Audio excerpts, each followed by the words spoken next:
Ladies and gentlemen, welcome to Age of Low Elo, the YouTube channel that provides you with nothing but the finest low elo Age of Empires 2 games. My name is Soren, I'm a low elo connoisseur from Germany and I have the very special honor of casting this amazing matchup.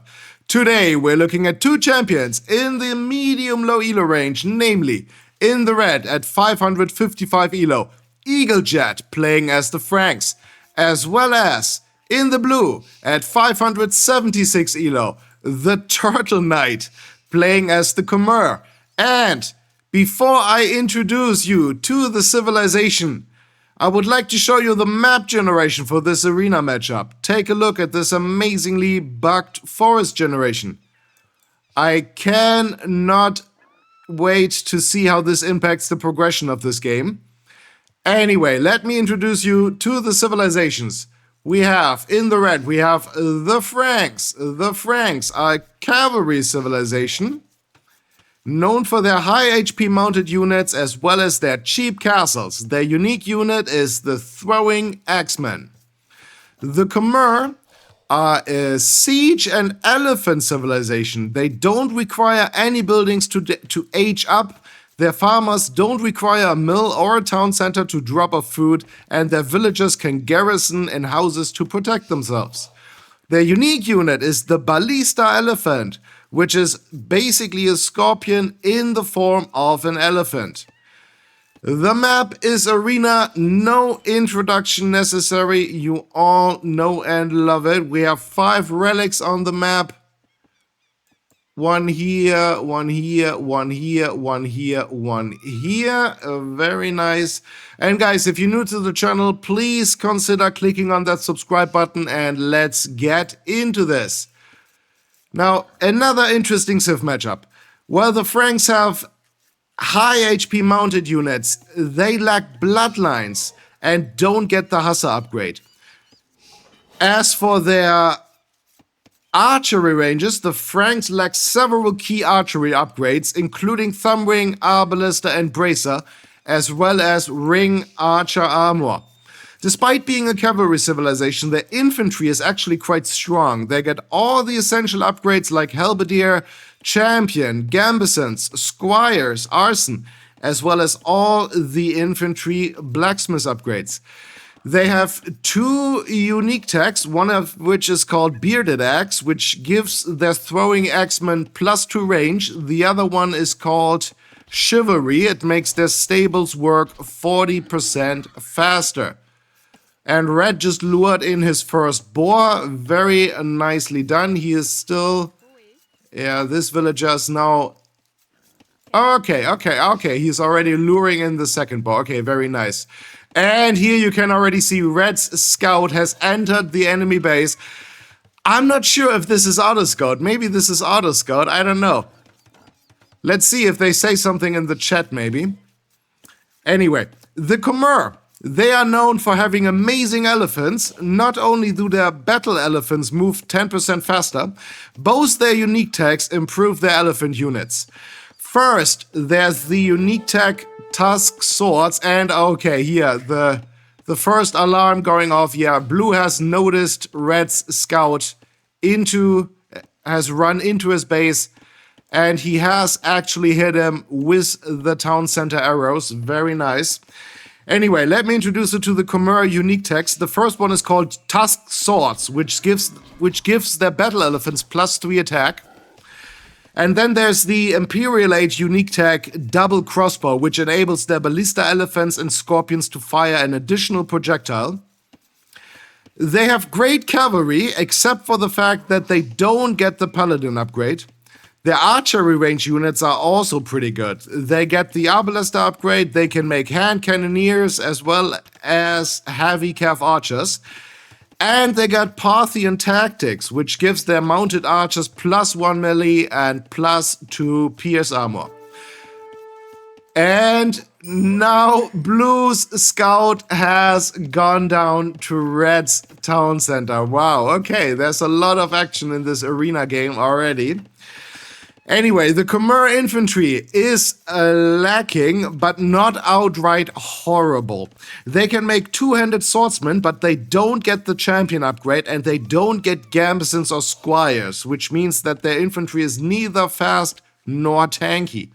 They also don't get plate mail armor, the final blacksmith's armor upgrade for their infantry. They can make halberdiers though, so it's not all doom and gloom, especially against the Franks. You really need a few halberdiers in your arsenal. So let's see how this goes. Only one of the two players has a scout remaining, and it's a weak scout. Blue has gotten loom just to be on the safe side. And red is already on his way to feudal age. Alright, very nice. This is a very reasonable uptime. Both of them now going up to feudal age. This is great. Red has already made a farm. 2 farms now. Yeah, farms are definitely a specialty of the Khmer. The Khmer don't need a mill or a town center to drop off their food. So Blue could technically build a farm in the back here, no problem. So this will be interesting. Yeah, the economy so far looking very stable. 7 villagers on berries, that's a little bit much. You see, for example, this villager has to loop all the way around. They will bump into each other. This is not optimal. And Blue is actually milling the chickens. No, it's not chickens, it is hares. Okay. Very nice. Yeah, this is what I suggest. Especially at low elo, you really want to put a mill next to the animals, always. It is always worth it. It is always worth it. Maybe not for the Khmer, because the Khmer don't need a mill. But for all other civs, I 100% recommend it. There's actually a great video from Spirit of the Law out there, if you want to check it out. Let's see, red has also 7 villagers on those forage bushes. 9 villagers on wood, 1 villager on stone already. Okay, that's very early. He has gotten wheelbarrow. He already has all the eco upgrades that you want. Blue has none of them. Red also massively ahead in score, but that might just be because red still has a scout, while blue doesn't. Which is actually hilarious. I mean, look at this. Look at this. I can't wait to see what will come of this. Both of them have put a wall to defend themselves a little bit. So, but it's just a palisade wall. Red at least has put a few houses there, just to be on the safe side. Let's see if that'll do something for him later. He is building an archery range and a stable, so he will have a little bit of everything. Okay, blue has more villagers though, but the idle TC time very similar. And these are, yeah, immediately, blue immediately gives his idle villagers a new task. What will it be?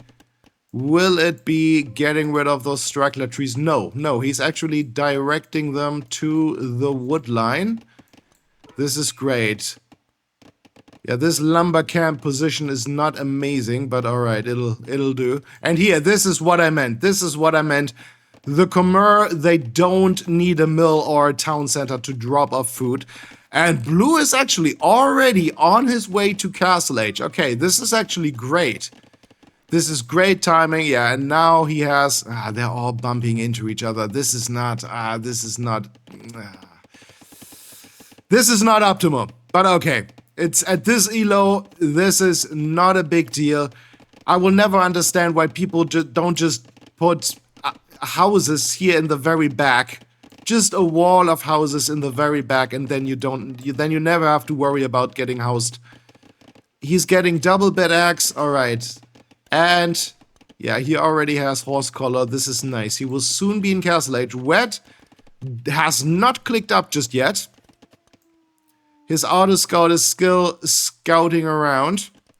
This scout will especially be helpful when it comes to Castle Age and when Blue's monks are trying to snag the relics. then that scout might really come in handy. I always recommend using a scout, putting a scout right next to a relic, put him on aggressive stance, then he will instantly attack the monk if a monk comes to snag the relic. Red is building a market, very nice. He is also on his way to Castle Age now, but blue is already in Castle Age. And red is probably getting a little bit nervous. And wow, that is a questionable town center position from blue there. Okay. Yeah, sure, why not? I mean,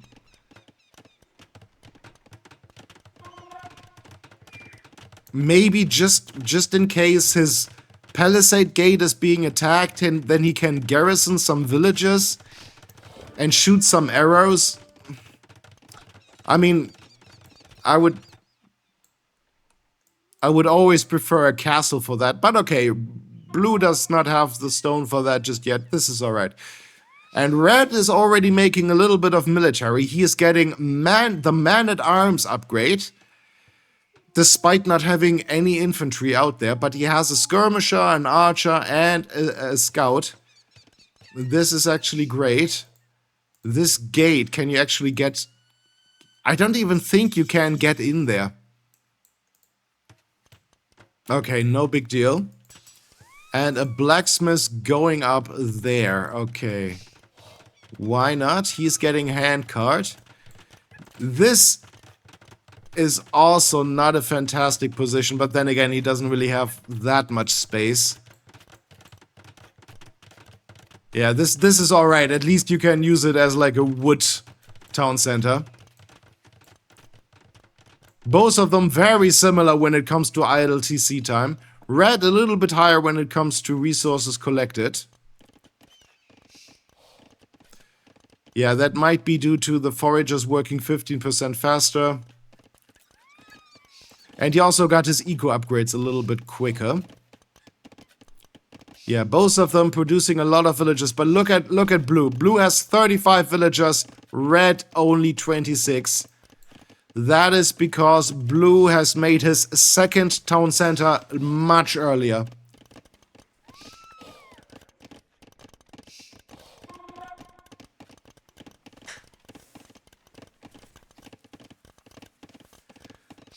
Both of them have a great economy. I really love the farms in the very back. But blue is not making any military. He has a stable, and that's pretty much it, right? Yeah, I can only see a stable.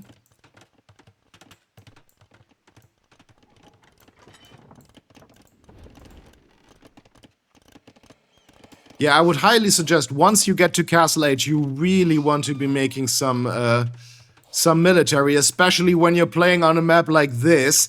And you also want to definitely put at least one outpost here, just to know, or maybe here's even better, just to know if your opponent is thinking about moving forward.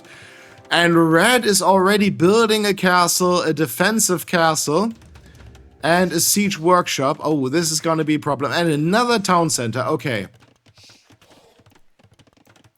I highly suggest making more farms. Red has 11 farms playing as the Franks. This is not great. And this town center will go up quickly. 11 villagers building it. And here, this is more like it. But 3 siege workshops. That is a lot. He's probably going to make scorpions, I'm assuming. Yeah. Yeah, Khmer have the Imperial Age unique tech double crossbow. It makes their scorpions fire an additional projectile. Very powerful. But I don't necessarily know if Scorpion is the play against Franks. You definitely want to have some barracks to make spearmen. And you want to immediately upgrade them to pikemen. Because when you play against the Franks, you have to expect cavalry coming your way.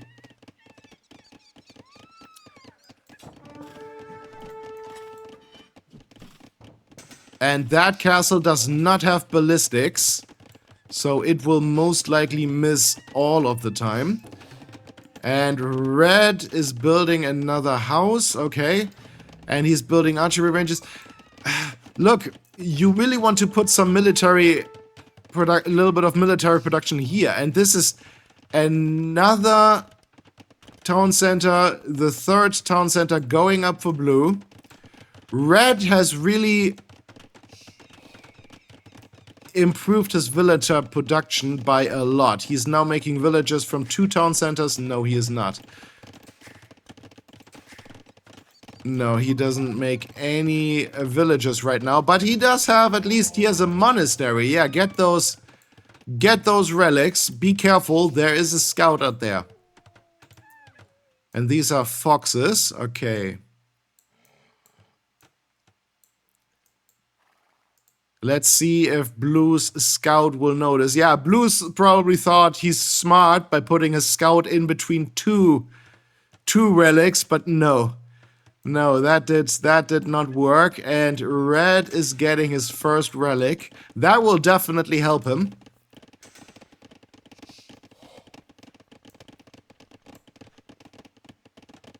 And red is making battering rams. Okay, yeah, blue is making battering rams. Blue, I really highly suggest you making some pikemen. He is at least getting forging, and he is getting heavy plow. Okay, but he needs a few barracks here. And you also want a defensive castle. Put a castle here. That would be really nice. He is building houses. Okay. See, this is the thing. He has built 3 siege workshops, but they're not producing anything. At least he's getting bloodlines, he's getting iron casting. Okay. But why build 3 siege workshops if you're not even using them? Red, at least he has a lot of military buildings. Only 1 stable, despite being the Franks.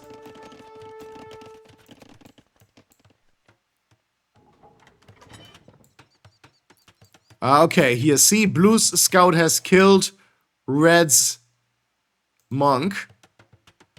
All he wanted to do was get another relic. And here, yeah, Red is the one who actually has pikemen.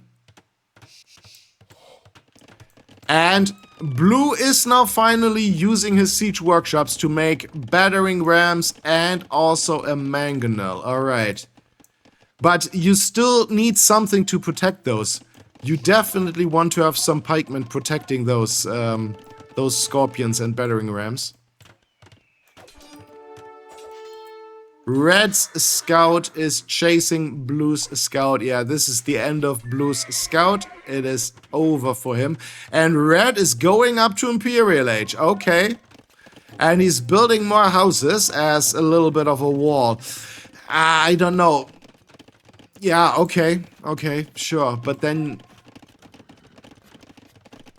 yeah, I don't know. I would have preferred if Red would have put his military buildings down here.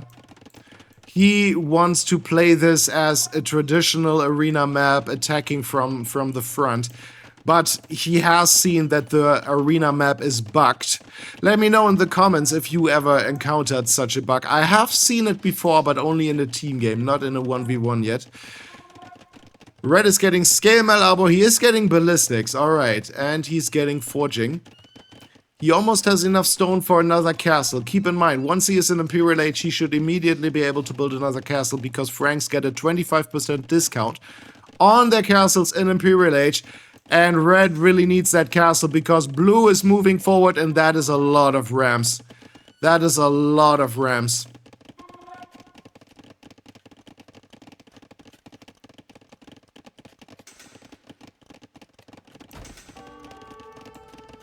Oh, this is a problem. Yeah, Red is not ready for this. He is getting the Elite Skirmisher upgrade, yeah. See, those are... Blue, be careful, you're killing your own units.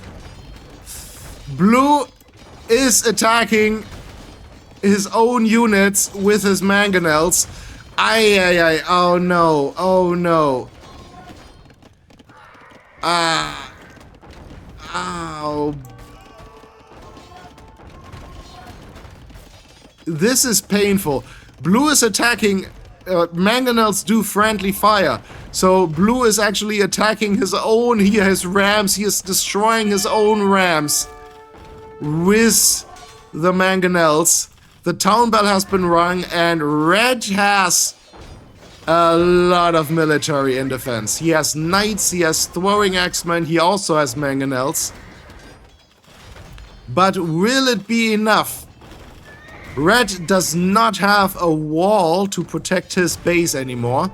Oh, but that was a beautiful mangonel shot. Oh, look at this.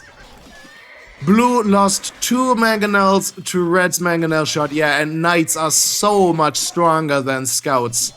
Yeah, and this ram will go down. Look at the KD. It's pretty much even, actually.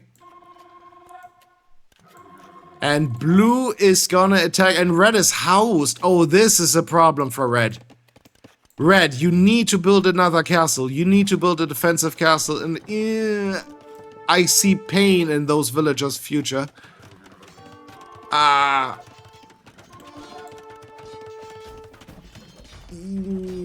This is gonna be painful. The scouts are through. The villagers are getting slaughtered. But a mangonel is exactly what you want against scorpions. But the mangonel is gonna go down because... Oh, no, it is not. Okay, yes. Okay, 1 scorpion down.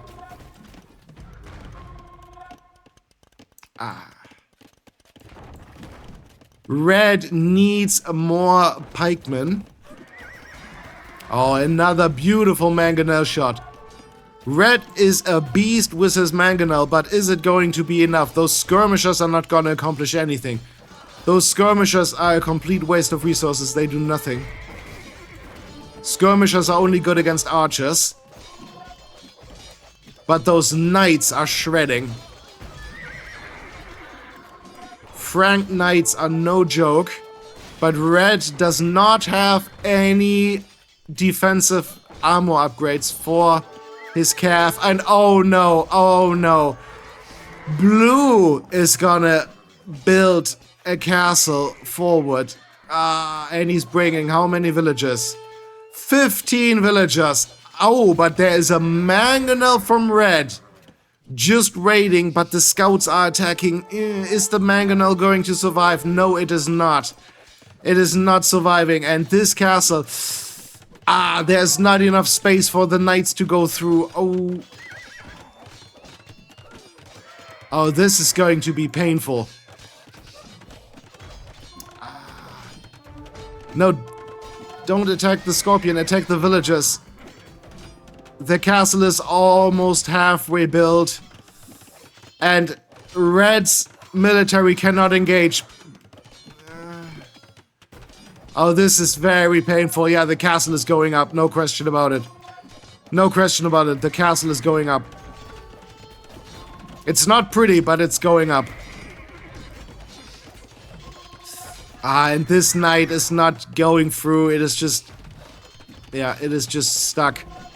And the castle is up, and this is a real problem. And the game is over. Wow, okay. Wow, that was a quick one. Yeah, red lost too much. He was down to 32 villagers versus 68. Blue also had the score lead. I mean, red still had a little bit of military, but what does that do for you when you're... the only thing you could have done is maybe, build a town center here and then try to reboom in the middle.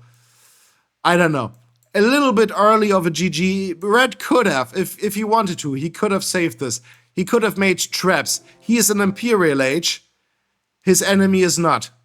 So he could have built traps to trap down the castle. He would have had options, but he resigned early. I understand why. I mean, this is infuriating. This is a bugged arena map. I understand his reasons. Red has made 20 knights, 19 skirmishers that didn't really do anything, 9 light calf. Blue has made 62 light calf, 13 scorpions, 6 battering rams. All right, let's check out the statistics. Here's the score. Here's the military. Here's the economy. Blue only slightly ahead in resources collected. Despite red having had 3 relics, red actually played very well. You can't, but he wasn't prepared for an attack from the south. Society, here's the APM. Blue's APM consistently higher. Very nice. Very well played from both. Very well done. Blue saw an opportunity and he made full use of it. I don't understand why he didn't make any pikemen, but hey, let's face it, he didn't really need them in the end, but that was because he was lucky. But apart from that, very well played. I like his farms here in the back. 27 farms, very nice, way more than his opponent had. Well played. Guys, if you liked that game just as much as I did, please consider clicking on that subscribe button, and I will see you in the next video.